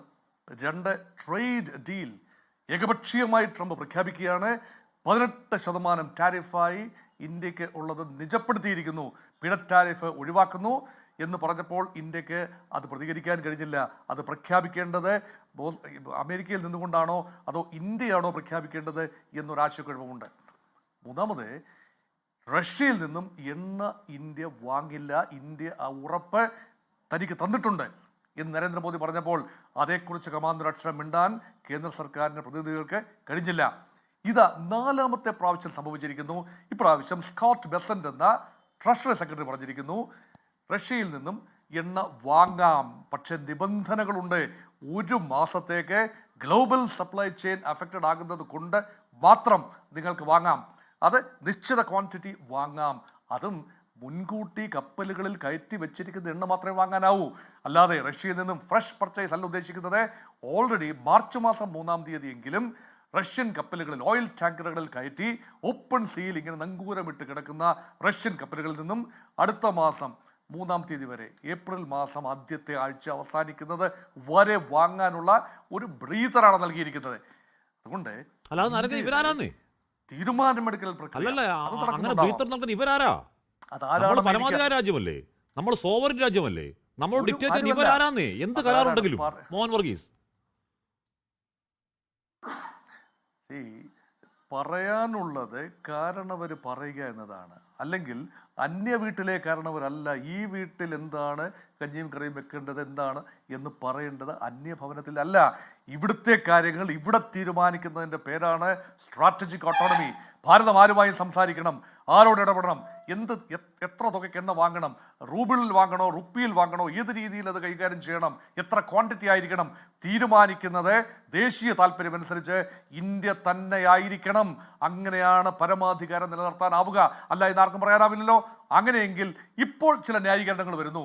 ഞങ്ങൾ ഇപ്പോൾ ഒരു ദിവസം ഈ മാർച്ച് മാസത്തിൽ ഉൾപ്പെടെ ഒരു ദിവസം 1.04 മില്യൺ ബാരൽ വാങ്ങുന്നു എന്നാണ് പറയുന്നത്. അത് പക്ഷേ അത് മൊത്തം ആവശ്യത്തിൻ്റെ, ഇന്ത്യയുടെ മൊത്തം ദൈനംദിന ഊർജ്ജ ആവശ്യത്തിൻ്റെ 20-21% വരും. റഷ്യയിൽ നിന്നും പൂർണ്ണമായി എണ്ണ ഇറക്കുമതി ഒന്നും നിർത്തിവെച്ചിട്ടില്ലല്ലോ എന്ന ന്യായമാണ് പറയുന്നത്. പക്ഷേ ഒരുപക്ഷെ 40 വാങ്ങും, 50 വാങ്ങും, 60 വാങ്ങും. ഇന്ത്യ അല്ലേ തീരുമാനിക്കേണ്ടത്? അത് മറ്റൊരു രാജ്യം തീരുമാനിക്കാൻ അവകാശമുണ്ടോ എന്നതാണ് ന്യായമായ ചോദ്യം. മറ്റൊരു രാജ്യം കോട്ട അടിച്ചു തരികയാണ്, നിങ്ങൾ ഇത്ര ശതമാനം വാങ്ങാവൂ, ഇത്ര ദിവസത്തിനുള്ളിൽ, ഇത്ര മാസത്തിനുള്ളിൽ പൂർണ്ണമായി എണ്ണ ഇറക്കുമതി നിർത്തണം. ഞാൻ കേട്ടിട്ടുള്ള വീഡിയോ റിപ്പോർട്ടാണ്. ട്രംപ് പറഞ്ഞിട്ടുണ്ട് ഈ by the end of the year എന്ന് പറഞ്ഞാൽ 2025 വർഷം അവസാനിക്കുന്നതിന് മുമ്പ് റഷ്യയിൽ നിന്നും ഇന്ത്യ എണ്ണ ഇറക്കുമതി പൂർണ്ണമായി അവസാനിപ്പിച്ചു കൊള്ളാം എന്ന ഉറപ്പ് നൽകിയിട്ടുണ്ട് എന്ന് ഡൊണാൾഡ് ട്രംപ് പറയുമ്പോൾ അങ്ങനെ ഉറപ്പ് നൽകിയിട്ടില്ല എന്നത് കൃത്യമായി തെളിച്ചു പറയാൻ ഇന്ത്യക്ക് കഴിയാത്തിടത്താണ് ഈ ഒരു വലിയ ആശയക്കുഴപ്പമുണ്ടായത്. നോക്കൂ, നമുക്ക് ഒരു ഘട്ടത്തിൽ 42% 2024 അവസാനമൊക്കെ ആയപ്പോൾ 42% of the whole Indian import അത് റഷ്യയിൽ നിന്നായി. അത് ആകർഷകമായ റേറ്റിലാണ്, നല്ല ഗുണമേന്മയുള്ള എണ്ണ വളരെ ആകർഷകമായ റേറ്റിൽ, കൺസെഷണൽ റേറ്റിൽ ഇന്ത്യക്ക് ഇറക്കുമതി ചെയ്യാനാവുമ്പോൾ ഒരു കരാറിലൂടെ അമേരിക്കയുമായി ഒരു 500 ബില്യൺ കരാർ 5 വർഷം കൊണ്ട് 5000 ബില്യൺ കച്ചവടം ഒപ്പിച്ചെടുക്കാൻ വേണ്ടി ക്രൂഡ് ഓയിൽ അമേരിക്കയിൽ നിന്നോ അല്ല എങ്കിൽ ഇനിയും ഉൽപ്പാദനം പൂർണ്ണമായി തുടങ്ങിയിട്ടില്ലാത്ത വെനിസ്വേലയിൽ നിന്നോ കൊണ്ടുവരാൻ നിർബന്ധിതമാകുമ്പോൾ ഹൈ കോസ്റ്റ് ഓയിൽ എന്തിനു വാങ്ങണം? റീസണബിൾ കോസ്റ്റ് നല്ല ഓയിൽ ലഭ്യമായിരിക്കെ എന്തിന് ക്രൂഡ് ഓയിലിനെ നമ്മൾ അമേരിക്കയിൽ നിന്ന് ഇത്ര ശതമാനം വാങ്ങണമെന്ന് നിർബന്ധം പിടിക്കാനാവുമോ? ഇത് നെഗോഷിയേറ്റ് ചെയ്ത് തീരുമാനിക്കേണ്ട കാര്യമല്ലേ? അവിടെയാണ് ഇന്ത്യ നമ്മുടെ ഊർജ സുരക്ഷയുടെ കാര്യത്തിൽ ചില കോംപ്രമൈസ് വരുത്തി എന്ന് ആരോപണം വരുന്ന ആ പശ്ചാത്തലത്തിലാണ്. ഇവിടെ നോക്കൂ, ഇന്ത്യയുടെ സുരക്ഷാ പാരഡൈംസ് എന്ന് പറയുന്നത് 3 തല പാരഡൈംസ് ആണ്: national security, food security and energy security, ദേശീയ സുരക്ഷാ കാര്യത്തിൽ ഒരു നീക്കുപോക്കും സാധ്യമല്ല. അതിനുവേണ്ടി സൈന്യമുണ്ട്, അതിനുവേണ്ടി നമുക്ക് സ്ട്രാറ്റജിക് ലിങ്കേജസ് ഉണ്ട്, ഇസ്രായേലുമായി ഉൾപ്പെടെയുള്ള സ്ട്രാറ്റജിക് ലിങ്കേജസ് ഉണ്ട്, തന്ത്രപരമായ പാർട്ട്ണർഷിപ്പ് ഉണ്ട്. അംഗീകരിക്കാം, അത് ദേശീയ സുരക്ഷയ്ക്ക് വേണ്ടിയാണ്. ഭക്ഷ്യസുരക്ഷയ്ക്ക് വേണ്ടി നമ്മൾ പലവിധ പദ്ധതികൾ ആവിഷ്കരിച്ചു, വിവിധങ്ങളായ ലിങ്കേജസ്, ഗ്ലോബൽ ലിങ്കേജസ് ഉണ്ടായി, അംഗീകരിക്കാം. പക്ഷേ ഊർജ്ജ സുരക്ഷിതത്വം, വളരാൻ വെമ്പുന്ന ഭാരതം, വളർന്നുകൊണ്ടിരിക്കുന്ന ഭാരതം, 4ാമത്തെ വലിയ സമ്പദ് വ്യവസ്ഥ, അത് മുന്നോട്ട് പോകണമെങ്കിൽ ഊർജ്ജ ഉത്പാദനം ഉണ്ടാകണം, ഊർജ്ജ വിതരണം ഉണ്ടാകണം. അതിന് ഇത്തരത്തിലൊരു ഡിക്റ്റേറ്റ് വന്നാൽ പോയി പണി നോക്കുക എന്ന് പറയല്ലാതെ മറ്റു മാർഗ്ഗമില്ലെന്ന് പറഞ്ഞു വരികയാണ്. അത് അങ്ങനെ തന്നെയാണ്, ശരിയാണ്. ശ്രീ ശ്യാംരാജ്, ഇവിടെ ഇന്ത്യ അമേരിക്കൻ കരാറുണ്ടോ എന്ന തർക്കമില്ല, ഉണ്ടായി. അത് ഏതെങ്കിലും തരത്തിൽ വ്യാജവാർത്തയിൽ ഉണ്ടായി. ഇന്ത്യ റഷ്യയിൽ നിന്ന് എണ്ണ വാങ്ങില്ല എന്ന് ട്രംപ് പറഞ്ഞതാണ്. അതിൽ ഏതെങ്കിലും തരത്തിൽ സംശയമുണ്ടെങ്കിൽ ഞാൻ ബൈറ്റ് ചെയ്യിപ്പിക്കാം. അഥവാ റഷ്യയിൽ നിന്ന് എണ്ണ വാങ്ങിയാൽ സർവൈലൻസിന് പ്രത്യേക സംവിധാനം ഉണ്ടാകും. ഇതുപോലെ ആ ഉറപ്പ് ലംഘിച്ച് എണ്ണ വാങ്ങിയാൽ ഈ പറയുന്ന എന്താണ് പിഴച്ചുങ്കം വെട്ടിമാറ്റി പിന്നെ പുനഃസ്ഥാപിക്കും എന്നത് രേഖാമൂലം പറഞ്ഞതാണ്. അങ്ങനെ ഒരു ഉറപ്പും ഞങ്ങൾ കൊടുത്തിട്ടില്ല. അങ്ങനെ റഷ്യയിൽ നിന്ന് എണ്ണ വാങ്ങലിൽ നിന്ന് ഒരു ഉറപ്പും ഞങ്ങൾ അമേരിക്ക കൊടുത്തിട്ടില്ലെന്ന് വിദേശകാര്യമന്ത്രി ഇന്നേ വരെ പറഞ്ഞോ? ധനമന്ത്രി ഇന്നേ വരെ പറഞ്ഞോ? പെട്രോളിയം മന്ത്രി ഇന്നേ വരെ പറഞ്ഞോ? പ്രധാനമന്ത്രി ഇന്നേ വരെ പറഞ്ഞോ? ശ്യാംരാജ്, അതുകൊണ്ടാണെന്ന് ഇതാ ഇപ്പോൾ എന്താണ് ബെസോത്തോ ഇറക്കുന്നത്, ഇന്ത്യ 1 മാസത്തേക്ക് വേണേൽ വാങ്ങിക്കോളാൻ റഷ്യയിൽ നിന്ന് എണ്ണ. ഹാഷ്മി കഴിഞ്ഞല്ലോ, ഹാഷ്മി ഇടപെടരുത്. ഒന്ന്, നിങ്ങൾ ഈ ചോദിച്ച ചോദ്യത്തിന്റെ ഉത്തരം ഒന്ന് വിദേശകാര്യമന്ത്രി ഓൾറെഡി പറഞ്ഞിട്ടുണ്ട്. അതിന്റെ ഡേറ്റ് സഹിതം ഞാൻ നിങ്ങൾക്ക് ഇപ്പോൾ തരാം. ഞങ്ങൾ റഷ്യയുടെ കയ്യിൽ നിന്ന് എണ്ണ വാങ്ങും എന്നുള്ള കാര്യം പറഞ്ഞിട്ടുണ്ട്. ഇവിടുത്തെ ഒരു വിഷയം എന്താ അറിയാം, ഇവിടെ നിങ്ങൾ നോക്കൂ, 2022 തുടക്കത്തിൽ റഷ്യയിൽ നിന്ന് ഇന്ത്യ വാങ്ങുന്ന എണ്ണയുടെ പെർസെൻറ്റേജ് എത്ര? 0.2% ആണ്. ഇന്ന് അത് 21% പോയി നിൽക്കുന്നു. അത് 36 ആയിരുന്നു, 37 ആയിരുന്നു, 40 ആയിരുന്നു. ഈ വേരിയേഷൻ വരുമ്പോഴും റഷ്യയുടെ കയ്യിൽ നിന്ന് ഏറ്റവും കൂടുതൽ എണ്ണ വാങ്ങാൻ വേണ്ടിയിട്ടുള്ള തീരുമാനമെടുത്തത് ഈ സർക്കാർ ഉള്ളപ്പോഴും ആ പ്രധാനമന്ത്രിയുടെ പേര് നരേന്ദ്രമോദി എന്നുമാണെന്നേ. ഈ നിങ്ങൾ ഈ പറഞ്ഞിട്ടുള്ള കാര്യം ട്രംപ് പറഞ്ഞു, ഞാനും നിങ്ങൾ ഈ പറഞ്ഞ സ്റ്റേറ്റ്മെന്റ് കേട്ടതാണ്. അദ്ദേഹം ഓഗസ്റ്റ് മുതൽ ഇത് പറയുന്നതാണ്. ഈ ഇന്ത്യ ഇനി റഷ്യയിൽ നിന്ന് വാങ്ങുന്നില്ലെന്ന് അദ്ദേഹം ഓഗസ്റ്റ് മുതൽ പറയുന്നു. സെപ്റ്റംബറിൽ എന്താ സംഭവിച്ചത്? നമ്മളാണ് ഏറ്റവും കൂടുതൽ അവർ റഷ്യയിൽ നിന്നാണ് വാങ്ങുന്നത്. അങ്ങനല്ല, ഇന്ത്യ മേടിക്കുന്ന എണ്ണയിൽ ഏറ്റവും കൂടുതൽ റഷ്യയിൽ നിന്നാണ്. ഒക്ടോബർ, നവംബർ, ഡിസംബർ, ഈ 2026 ജനുവരി, ഫെബ്രുവരി. ഒരു വശത്ത് അമേരിക്ക ഇത് പറഞ്ഞുകൊണ്ടേയിരിക്കും. നമ്മുടെ പ്രവൃത്തിയിൽ എന്താ കാണിക്കുന്നത്? നമ്മുടെ ആക്ഷൻ എന്താ? നമ്മുടെ ആക്ഷൻ നമ്മളതൊന്നും മൈൻഡ് ചെയ്യുന്ന പോലുമില്ല. നമ്മൾ ഇപ്പോഴും ഈ നിമിഷം വരെയും ഇന്ത്യ ഏറ്റവും കൂടുതൽ ക്രൂഡ് ഓയിൽ ഇറക്കുമതി ചെയ്യുന്നത് റഷ്യയിൽ നിന്നാണ്. ഇനി ഇപ്പോൾ നമ്മൾ ചർച്ച ചെയ്തുകൊണ്ടിരിക്കുന്ന വിഷയത്തിന്റെ അടിസ്ഥാനത്തിലേക്ക് ഞാൻ വരാം. അതായത് റഷ്യ ഉക്രൈൻ യുദ്ധം തുടങ്ങിയ സമയത്ത് അമേരിക്ക അവരുടെ ഡിപ്പാർട്ട്മെന്റ് ഓഫ് ഒരു ഓർഡർ ഇറക്കിയിരുന്നു. അവരൊരു തീരുമാനമെടുത്തിരുന്നു, റഷ്യയിൽ നിന്ന് ലോകത്ത് എണ്ണ വാങ്ങുന്ന കമ്പനികൾ ആരൊക്കെയാണോ അവർക്ക് ഞങ്ങൾ ഉപരോധം കൊണ്ടുവരും എന്ന്. ഇന്നല്ല, 2022 റഷ്യ ഉക്രൈൻ യുദ്ധം തുടങ്ങിയ സമയത്ത് തന്നെ കൊണ്ടുവന്നിരുന്നു. തത്തുല്യമായിട്ട് ഇറാനെതിരെയും കൊണ്ടുവന്നിട്ടുണ്ടെന്നേ. ഞാൻ ഒരു കണക്കൂടി പറയാം. ഇവിടെ കോൺഗ്രസ് വക്താവിന്റെ വർത്തമാനമൊക്കെ പറയുന്നുണ്ടല്ലോ. 2010-11 കാലഘട്ടത്തിൽ ഇന്ത്യ 2ാമത് ഏറ്റവും കൂടുതൽ ക്രൂഡ് ഓയിൽ ഇറക്കുമതി ചെയ്യുന്ന ഇറാനിൽ നിന്നായിരുന്നു. 2011-12 ആയപ്പോൾ ഒറ്റയടിക്ക് 7ാം സ്ഥാനത്തേക്ക് പോയി. നിങ്ങളുടെ വലിയ ചങ്കുറപ്പിന്റെ കഥയാണ്. ഇനി ഇതിലോട്ട് ഞാൻ വരാം. ഈ 2022 റഷ്യ ഉക്രൈൻ യുദ്ധത്തിന്റെ തുടക്കകാലത്ത് നിലനിന്നിരുന്ന അവരുടെ തന്നെ ഓർഡർ, അവരെന്താണ് പറഞ്ഞത്? ഏതൊക്കെ കമ്പനികൾ റഷ്യയിൽ നിന്ന് ക്രൂഡ് ഓയിൽ വാങ്ങുന്നു ആ കമ്പനിക്ക് മേലെ ചില ഉപരോധങ്ങൾ ഏർപ്പെടുത്തും. അവർക്ക് ഡോളർ എക്സ്ചേഞ്ച് ചെയ്യുന്ന സമയത്ത്, അല്ലെങ്കിൽ അവരുടെ ഇൻഷുറൻസിന്റെ കാര്യത്തിൽ, അങ്ങനെയുള്ള കാര്യങ്ങളിൽ അമേരിക്കയ്ക്ക് എവിടേക്കാണോ ബാൻ ചെയ്യാൻ വേണ്ടി പറ്റുന്ന അത്തരത്തിലുള്ള കാര്യങ്ങൾ ചെയ്ത് അവരുടെ സുഗമമായിട്ടുള്ള നടത്തിപ്പിനെ ബാധിക്കും. ഈ നടത്തിപ്പിനെ ബാധിക്കുമെന്ന് പറയുന്ന സമയത്ത് തന്നെയാണ് എന്ത്, നമ്മൾ ഏറ്റവും കൂടുതൽ ഇറക്കുമതി റഷ്യയിൽ നിന്ന് നടത്തിക്കൊണ്ടിരിക്കുന്നത്. അതായത് ഇന്നലെയാണ്, ഈ മാർച്ച് മാസം 5-ാം തീയതിയാണ് അമേരിക്കയുടെ ആ സ്റ്റേറ്റ്മെന്റ്, ഏത് ഈ ഇന്ത്യക്ക് ഒരു ഇളവ് വരുന്നുള്ള സ്റ്റേറ്റ്മെന്റ് വരുന്നത്. ആ സ്റ്റേറ്റ്മെന്റ് വരുന്നതിന് മുമ്പ് നമ്മൾ ഇവരെ ഇറക്കുമതി ചെയ്യുന്നുണ്ടെന്നേ. അതായത് 2022 റഷ്യ ഉക്രൈൻ യുദ്ധ സമയത്തെ അവരുടെ തീരുമാനത്തെ തൃണവൽക്കരിച്ചുകൊണ്ട് തന്നെയാണ് നമ്മൾ ഇപ്പോൾ ഇറക്കുമതി ചെയ്യുന്നതും. ഇപ്പോഴെന്താണ് സംഭവിച്ചത്?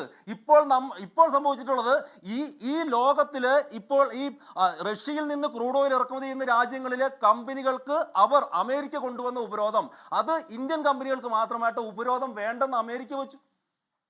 ഇന്ത്യൻ കമ്പനിക്ക് വേണ്ടിയിട്ട് ഇന്ത്യൻ കമ്പനികൾക്ക് ആ ഉപരോധം വേണ്ടെന്ന് അമേരിക്ക വെച്ചു. ഇതാണ് കീഴടങ്ങൽ എന്ന് പറയുന്നത്. ഇവിടെ യഥാർത്ഥത്തിൽ കീഴടങ്ങിയത് ആരാ? ഇത്ര കാലം അവർ പറഞ്ഞുകൊണ്ടിരുന്നു റഷ്യയിൽ നിന്ന് വാങ്ങില്ല എന്നത് കരാറിന്റെ ഭാഗമാണ് എന്ന് പറഞ്ഞത് ഡൊണാൾഡ് ട്രംപ് ആണ്. പി ശ്യാമരാജ്, സർവൈലൻസ് സംവിധാനം ഉണ്ടാവുന്ന രേഖാമൂലമുള്ള പേപ്പറാണ് ശ്യാമരാജ്. താങ്കൾ പറഞ്ഞു വിദേശകാര്യമന്ത്രി പ്രതികരിച്ചു. ഏത് ഡേറ്റിലാണെന്ന് പറയാമോ? നമ്മുടെ ആക്ഷൻ എന്താണ്? താങ്കൾ പറഞ്ഞു വിദേശകാര്യമന്ത്രി പ്രതികരിച്ചു എന്ന്, ഏത് ഡേറ്റിൽ? ഞാൻ തരാന്ന് ഞാൻ പറഞ്ഞു. എന്തായിരുന്നു മറുപടി? അതറിയോ അങ്ങേക്ക്? 3-4 പേരില്ലെന്ന് ഒരേ കാര്യമല്ല പറയുന്നത്. ഞാൻ പറയട്ടെ. അല്ല, എന്തായിരുന്നു മറുപടി? പറഞ്ഞോട്ടെ. എന്തായിരുന്നു മറുപടി? നിങ്ങൾക്ക് അറിയോ? ഞാൻ തരാന്ന്.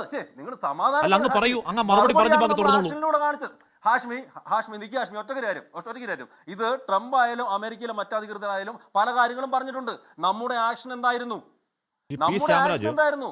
ഏത് കമ്പനികളാണോ റഷ്യയിൽ നിന്ന് ക്രൂഡ് ഓയിൽ വാങ്ങുന്നത് അവർക്കെതിരെ ഉപരോധം തുടരുമെന്ന് പറയുന്ന സമയത്തും ഇന്ത്യൻ കമ്പനികൾ വാങ്ങിയിട്ടുണ്ടെന്ന്.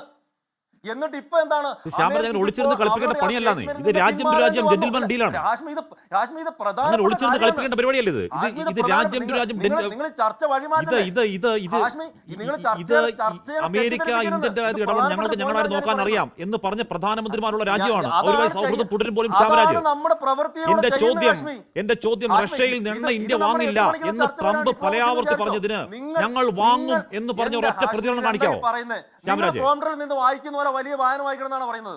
ഒരൊറ്റ പ്രതികരണം കാണിക്കാവോ? അല്ലെങ്കിൽ വിദേശകാര്യമന്ത്രിയുടെ മറുപടി എന്തായിരുന്നു നിങ്ങൾക്ക് അറിയാവോ? അങ്ങനെ മറുപടി ഇല്ല. കാര്യം എന്താണ്? അങ്ങനെ മറുപടി പറഞ്ഞിട്ടില്ല. നിങ്ങൾ സമാധാനപ്പെട്. ഞാൻ പറയട്ടെ, ഞാൻ പറയാതിരുന്നു. നിങ്ങളൊരു അജണ്ട സെറ്റ് ചെയ്തുകൊണ്ട് ഞാൻ പറയാതിരുന്ന ശരിയാവോ? നമ്മൾ അമേരിക്ക പറയുമ്പോൾ നമ്മുടെ ആക്ഷൻ എന്താ? അതാണ് ഞാൻ പറഞ്ഞത്. 2022 മുതൽ ഇവർ ഇമ്പോസ് ചെയ്തിട്ടുള്ള ഒരു ഉപരോധമാണെന്ന്. ഏത് കമ്പനി റഷ്യയിൽ നിന്ന് ക്രൂഡ് ഓയിൽ ഇറക്കിയിട്ടുണ്ടെങ്കിൽ അവർക്ക് ഉപരോധം കൊണ്ടുവരും. പക്ഷേ നമ്മളത് കേട്ടോ? ഇല്ല. നമ്മൾ അതിനെ മൈൻഡ് ചെയ്തിട്ടുണ്ടോ? ഇല്ല. ഇന്ത്യൻ കമ്പനികൾ ക്രൂഡ് ഓയിൽ ഇറക്കുമതി ചെയ്തുകൊണ്ടായിരുന്നു. ഇന്നും നമ്മൾ ചെയ്യുന്നു. കഴിഞ്ഞ 2-3 വർഷമായിട്ട് ഈ രാജ്യം ഏറ്റവും കൂടുതൽ ഇറക്കുമതി ചെയ്യുന്നത് എവിടെ നിന്നാണ്? റഷ്യയിൽ നിന്ന് തന്നെയാണ്. നിലവിൽ ഇപ്പോഴെന്താ സംഭവിച്ചത്? ഈ കഴിഞ്ഞ ദിവസം അമേരിക്കയ്ക്ക് അവരുടെ ഡിപ്പാർട്ട്മെന്റ് ഓഫ് ട്രഷറി അവർക്ക് അവരുടെ നിലപാട് മാറ്റേണ്ടി വന്നു. എന്റെ വളരെ സിമ്പിൾ ചോദ്യമാണ്. നമ്മൾ രാജ്യം എന്ന് പറഞ്ഞാൽ ഞാനും ശ്യാംരാജും വി.ആർ. അനൂപും മോഹൻ വർഗീസും മോഹൻ പിള്ളയും ഒക്കെ ഉള്ള രാജ്യമാണ്. ആ രാജ്യം ഇന്ത്യ റഷ്യയിൽ എണ്ണ വാങ്ങില്ല എന്ന് ട്രംപ് പറഞ്ഞു. അങ്ങനെയല്ല, തെറ്റാണെന്ന് ഒരു വാക്ക് ആർജവത്തോടെ പറഞ്ഞ ആരുടെയെങ്കിലും പ്രതികരണം കേൾപ്പിക്കാമോ ശ്യാംരാജ്? പറഞ്ഞ അജണ്ട പൊളിയുമ്പോ ഇടപെടല്ലേ? ഹാഷ്മി പറഞ്ഞ അജണ്ട പൊളിയുമ്പോ ഇടപെടല്ലേ? എനിക്ക് അങ്ങ് വ്യാജം പറഞ്ഞു. വിദേശകാര്യമന്ത്രി അതിന് മറുപടി പറഞ്ഞു. അങ്ങ് വ്യാജം പറഞ്ഞതാണ്. അങ്ങ് ഡേറ്റ് പറയാന്ന് പറഞ്ഞു. അങ്ങക്ക് ഓർമ്മയുണ്ടോ എന്താ മറുപടി എന്ന്? ഞാൻ പറഞ്ഞു കഴിഞ്ഞിട്ട് അങ്ങോട്ടും ഇങ്ങോട്ടും തട്ടി പന്ത് തട്ടി ഒരു കുഞ്ഞു ആരും പറഞ്ഞിട്ടില്ല. എന്റെ ഹാഷ്മി, നിങ്ങളിത് കുറെ നേരമായിട്ട് പറഞ്ഞുകൊണ്ടിരിക്കലല്ലേ? എനിക്ക് മറുപടി പറയണ്ടേ? എന്റെ പെട്ടെന്ന് ഞാൻ പറയും, നിങ്ങൾ കേൾക്ക്, ജനങ്ങൾ കേൾക്കട്ടെ. എന്നിട്ട് നിങ്ങൾ ചോദ്യം ചോദിക്ക്. എനിക്ക് ഇത് ഷോർട്ടായിട്ട് പറയേണ്ടതുണ്ട്. അതായത് റഷ്യ ഉക്രൈൻ യുദ്ധത്തിന്റെ തുടക്കം മുതൽ അമേരിക്ക ലോകത്തിലെ വിവിധ കമ്പനികൾക്ക് ഉപരോധം ഏർപ്പെടുത്തി. ആ സമയത്തും അതിനെ തൃണവൽക്കരിച്ചുകൊണ്ട് ഇന്ത്യ റഷ്യയിൽ നിന്ന് ക്രൂഡ് ഓയിൽ വാങ്ങി. നിലവിൽ അമേരിക്കയ്ക്ക് അവരുടെ ഡിപ്പാർട്ട്മെന്റ് ഓഫ് ട്രഷറിക്ക് അവരുടെ നിലപാടിൽ നിന്ന് പിന്നോട്ട് പോകേണ്ടി വന്നു. ഇന്ത്യൻ കമ്പനികൾക്ക് ആ ഉപരോധം ഏർപ്പെടുത്തില്ല എന്ന് പറയേണ്ടി വന്നു. ഒരേ സമയത്ത് തന്നെ ഇന്ത്യൻ കമ്പനികൾക്ക് നിങ്ങളുടെ തിട്ടൂരം ഞങ്ങൾക്ക് വേണ്ട, എടുത്തോണ്ട് പോയി ഉത്തരവ്. ഞങ്ങളിത് ബാധിക്കാൻ ബാധ്യസ്ഥരല്ല, ഞങ്ങൾ പരമാധികാര രാഷ്ട്രമാണെന്ന് ആർജവത്തോടെ പറയണ്ടേ. ഇങ്ങനെ ഉരുണ്ട് കളിക്കാതെ ശ്യാമരാജ്, പിന്നോട്ട് പോകേണ്ടി വന്നു. ഇങ്ങനെ വഴവഴ ഉരുണ്ട് കളിക്കാതെ നേർക്കുനേർ പറയാൻ ധൈര്യം വേണ്ട നമുക്ക്. നമ്മൾ പരമാധികാര രാഷ്ട്രമാണ്. ഞങ്ങളെ ആരും ഒന്ന് ഡിക്റ്റേറ്റ് ചെയ്യേണ്ട കാര്യമില്ല. ഞങ്ങൾക്കറിയാം ഞങ്ങളുടെ കാര്യം നോക്കാൻ എന്ന് ആർജവത്തോടെ പറയണ്ടേ നമ്മുടെ നേതൃത്വം ശ്യാമരാജ്. നിങ്ങൾ എന്താണ് വിചാരിക്കുന്നത്? ഹാഷ്മി എന്താ വിചാരിക്കുന്നത്? പ്രോംപ്റ്റർ കയറി നിങ്ങൾ വായിക്കുന്നവരാണ് ഡിപ്ലോമസി. നമ്മുടെ ആക്ഷൻ എന്താണ്?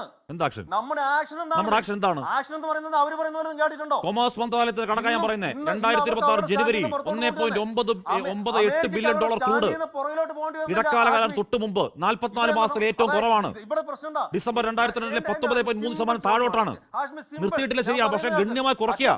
സിമ്പിൾ, ഞാൻ പറയട്ടെ ഹാഷ്മി, സിമ്പിൾ ഞാൻ ചോദിക്കുന്നവർക്ക്. അതായത് എനിക്ക് 30 സെക്കൻഡ് എന്നാൽ മതി. അതായത് ഈ റഷ്യ യുക്രൈൻ യുദ്ധം തുടങ്ങുന്ന സമയത്ത് അവർ പറഞ്ഞു, ഏത് കമ്പനികളാണോ ഏത് രാജ്യമാണോ റഷ്യയിൽ നിന്ന് ക്രൂഡ് ഓയിൽ വാങ്ങിക്കുന്നത് ആ കമ്പനികൾക്ക് ഉപരോധം ഏർപ്പെടുത്തുമെന്ന് അവർ പറഞ്ഞു.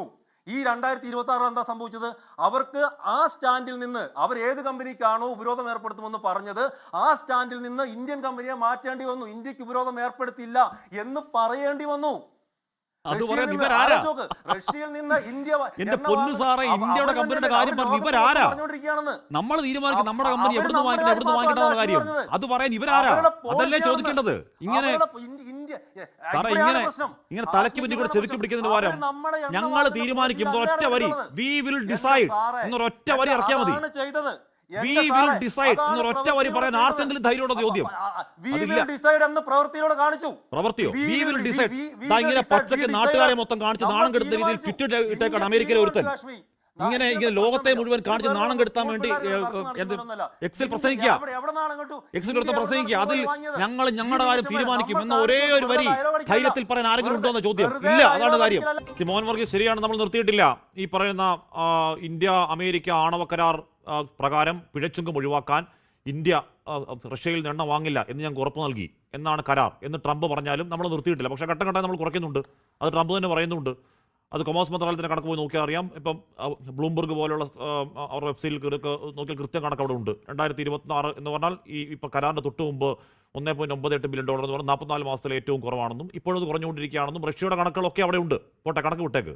ഇനി കണക്ക് എന്താണെങ്കിലും ഇനി ഡൊണാൾഡ് ട്രംപ് പറഞ്ഞതിനെ നമ്മൾ നിരാകരിച്ചു എണ്ണ നമ്മൾ പ്രവൃത്തിയിൽ വാങ്ങുകയാണെങ്കിലും രാജ്യങ്ങൾ തമ്മിൽ നയതന്ത്രത്തിൽ ഒരു രാജ്യം ഒരു പരമോന്നത ഒരു പരമാധികാര സോവറിൻ രാഷ്ട്രത്തെ വേറൊരു പരമാധികാര സോവറിൻ രാഷ്ട്രം ഒന്ന് ഡിക്റ്റേറ്റ് ചെയ്യാൻ വന്നാൽ അത് വേണ്ട എന്ന് മയപ്പെട്ട, ഞാൻ പറഞ്ഞ പോലെ ഭാഷ വേണ്ട, വളരെ മയപ്പെട്ട വളരെ ശാന്തമായ ഭാഷയിൽ ഒരു വരി പറയാൻ നമ്മുടെ ഭരണ നേതൃത്വം ബാധ്യസ്ഥരാണ്. നമ്മൾ അത് കേൾക്കാൻ അർഹരാണ്. ശ്രീ മോഹൻ വർഗീസ്,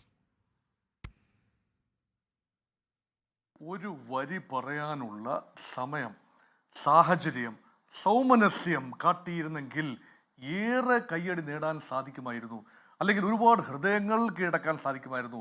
അതുകൊണ്ടാണ് ഇംഗ്ലീഷിൽ ചെയ്യുന്നുണ്ടല്ലോ, സ്റ്റിച്ച് ഇൻ ടൈം സേവ്സ് 9.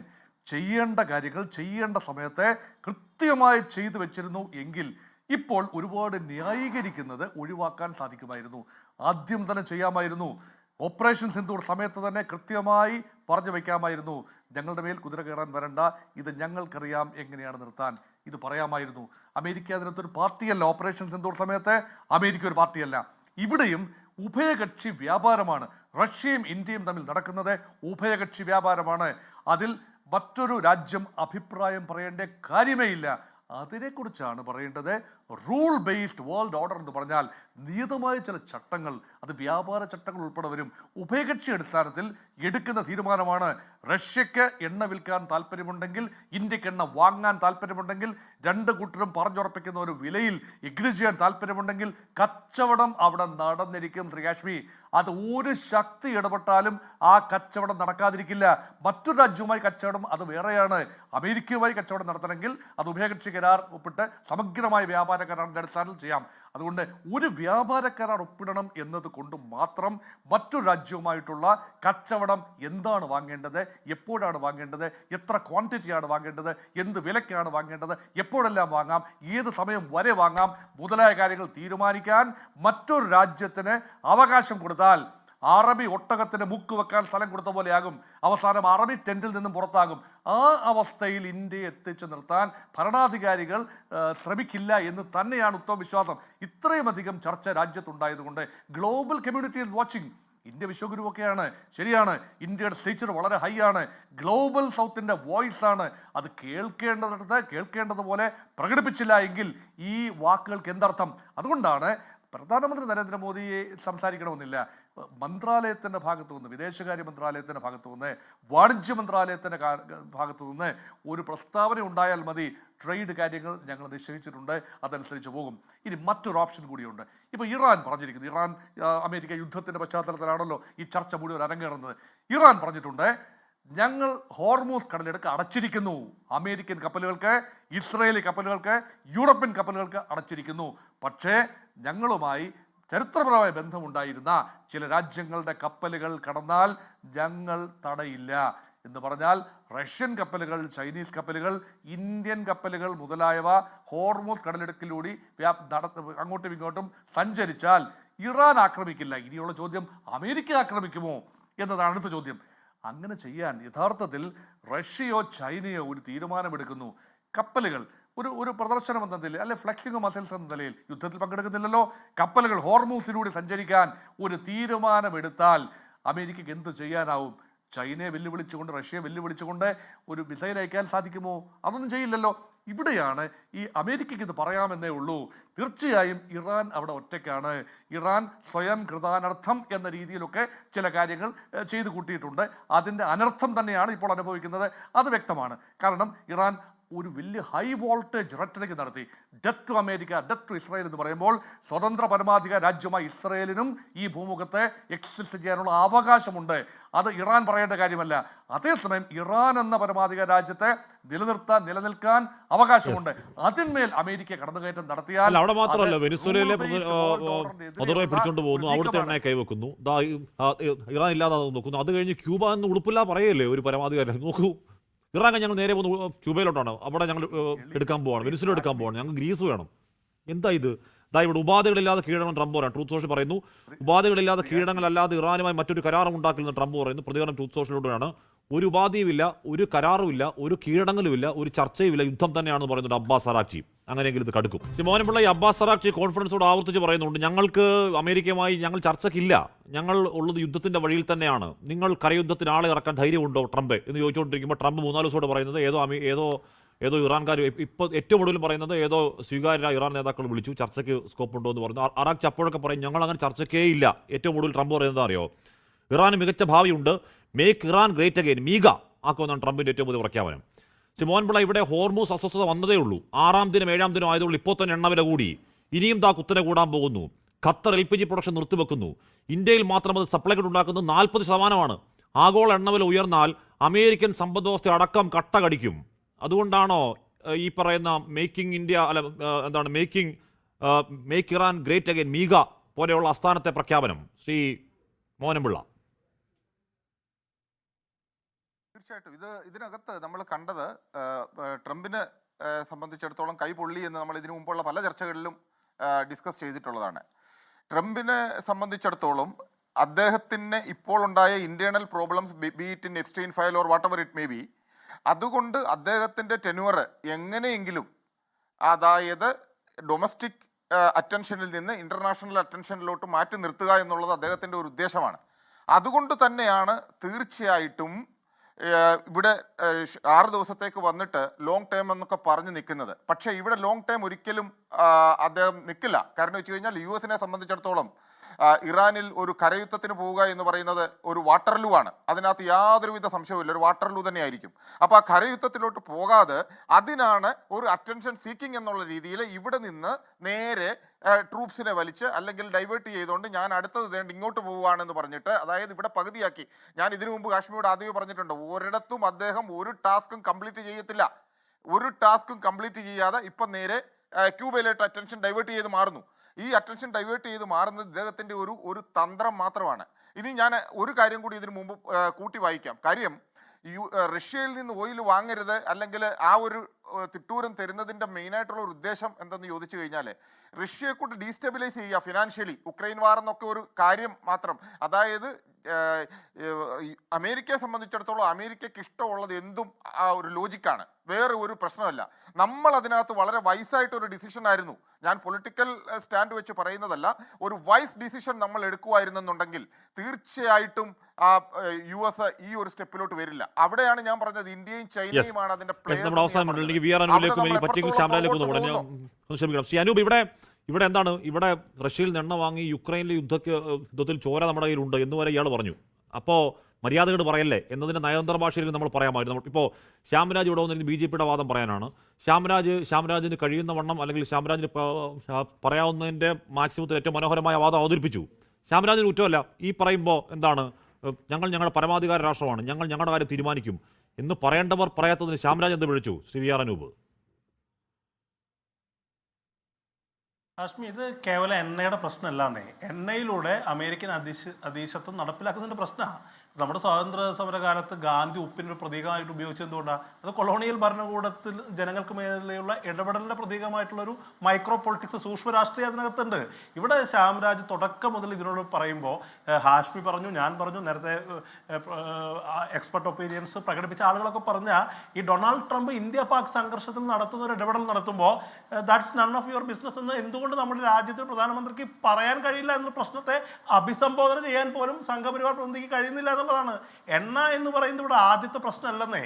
എണ്ണ എന്ന പ്രശ്നത്തിന് മുമ്പേ തന്നെ ഇന്ത്യയുടെ ആഭ്യന്തര വിഷയങ്ങളിൽ അമേരിക്ക ഇടപെടുന്ന ആ നൈരന്തര്യത്തോട് എങ്ങനെ നമ്മൾ സംവദിക്കുന്നു എന്നുള്ളതാണ് അടിസ്ഥാനപരമായ പ്രശ്നം. ഇന്ത്യയുടെ നേരത്തെ താങ്കൾ തന്നെ സൂചിപ്പിച്ചതുപോലെ നമ്മുടെ പരമാധികാരത്തിൻ്റെ പ്രശ്നമാണ്, നമ്മുടെ അന്തസ്സിൻ്റെ പ്രശ്നമാണ്, നമ്മുടെ ആത്മാഭിമാനത്തിൻ്റെ പ്രശ്നമാണ്. ഇത് കേവലം എണ്ണയുടെ പ്രശ്നമല്ല. നമ്മൾ നടത്തുന്ന ക്രയവിക്രയം, നമ്മുടെ പർച്ചേസിങ്, ഏത് രാജ്യത്തോട് എങ്ങനെ വേണം, നമ്മുടെ വിനിമയം എങ്ങനെ വേണം, നമ്മുടെ ബന്ധം എങ്ങനെ വേണം എന്ന് തീരുമാനിക്കാൻ അമേരിക്ക ആര് എന്നുള്ളതാണ് ഇതിന്റെ അടിസ്ഥാനപരമായ പ്രശ്നം. അതിനോട് സംസാരിക്കാൻ ഈ പറയുന്ന സംഘപരിവാർ ഭരണകൂടത്തിന് കഴിയുന്നില്ല. അത് ഈ ഭരണകൂടത്തിന്റെ ദൗർബല്യമാണ് എന്നാണ് നമുക്കൊക്കെ ആവർത്തിച്ച് പറയേണ്ടി വരുന്നത്. ഞാൻ താങ്കളെ കുറ്റപ്പെടുത്തില്ല. ഞാൻ താങ്കളോട് ആവർത്തിച്ച് ചോദ്യങ്ങൾ ചോദിച്ചതിനും താങ്കൾക്ക് മറുപടി താങ്കൾക്ക് പറയാൻ കഴിയുന്നതിന്റെ മാക്സിമത്തിൽ BJP വാദം താങ്കൾ അവതരിപ്പിച്ചു. ശ്യാം, അതിൽ കോൺഫിഡൻസോടെ പറഞ്ഞോളൂ. ശ്യാം, ഹാഷ്മി, ഇതിനകത്ത് ഒരു കാര്യം അനുവിനോട് ഒരു ഉത്തരം കൊടുത്തിട്ട്, ഒന്ന്, ഈ കോൺഗ്രസ്സുകാർ ഇന്ത്യൻ സർക്കാരും ഇന്ത്യൻ സൈന്യവും പറയുന്നത് വിശ്വസിക്കാതെ പാകിസ്ഥാൻ പറയുന്നത് കേൾക്കാൻ പോയ വലിയ പ്രശ്നമാണ്. ഇവിടെ ട്രംപ് അങ്ങനെ ഒരു വാദം ഈ പാകിസ്ഥാൻ ഇന്ത്യ യുദ്ധം നിർത്തിയത് അതങ്ങനെ പറയും. അങ്ങനെ പറയുക അവസാനം നിങ്ങൾ പേടിയുണ്ടോ? ഈ കള്ളത്തരം പറഞ്ഞിട്ട് പേടിയുണ്ടോ? കള്ളത്തരം പറഞ്ഞിട്ട് പേടിയുണ്ടോ? ഞാൻ നേരത്തെ പറയാൻ പറഞ്ഞ നമ്മുടെ പഹൽഗാമിൽ നമ്മുടെ കൂടപ്പുറപ്പുകളെ കൊല്ലാൻ നേതൃത്വം നൽകിയ എന്ന ആരോപണമുള്ള മേജർ ജനറൽ അസീമുനീർ പരവതാനി ഒഴിച്ച് വൈറ്റ് ഹൗസിൽ ഫുഡ് കൊടുത്ത ആളാണ് ട്രംപ് കേട്ടോ. അന്നെങ്കിലും നമ്മൾ പറയണമായിരുന്നു ഈ കാണിച്ച വൃത്തികേടാണെന്ന് പറയുന്നത്. പോട്ടെ, അതിലൊന്നും പറഞ്ഞില്ലെങ്കിലും സമയം കഴിയാണ്. അതിലൊന്നും പറഞ്ഞില്ലെങ്കിലും ഇതിൽ രാഷ്ട്രീയമില്ല. ഇക്കാര്യത്തിൽ രാഷ്ട്രീയമില്ല. നമ്മുടെ രാജ്യത്തോട് ഒരു കാര്യം ആവശ്യപ്പെടാൻ നിങ്ങൾക്ക് ഒരവകാശവും ഇല്ല. നൺ ഓഫ് യുവർ ബിസിനസ് എന്നത് നയതന്ത്ര ഭാഷ അല്ലെങ്കിൽ നയതന്ത്ര ഭാഷയിൽ പരിമിതമായെങ്കിലും എന്തെങ്കിലും ഈ രാത്രി ഉണ്ടാകുമെന്ന പ്രതീക്ഷയോടെ എൻകൗണ്ടർ പൂർണ്ണമാകുന്നു. ചർച്ചയിൽ പങ്കെടുത്ത എല്ലാവർക്കും നന്ദി. പ്രിയ പ്രേക്ഷകർക്ക് ശുഭരാത്രി. ലോകത്തെവിടെയായാലും ഏത് സമയത്തും 24 വാർത്തകളും ഓഗ്മെന്റഡ് റിയാലിറ്റി പാക്കേജുകളും എക്സ്പ്ലെയിനറുകളും വിശദമായി കാണാൻ ഞങ്ങളുടെ യൂട്യൂബ് ചാനൽ നിങ്ങൾക്ക് സബ്സ്ക്രൈബ് ചെയ്യാം.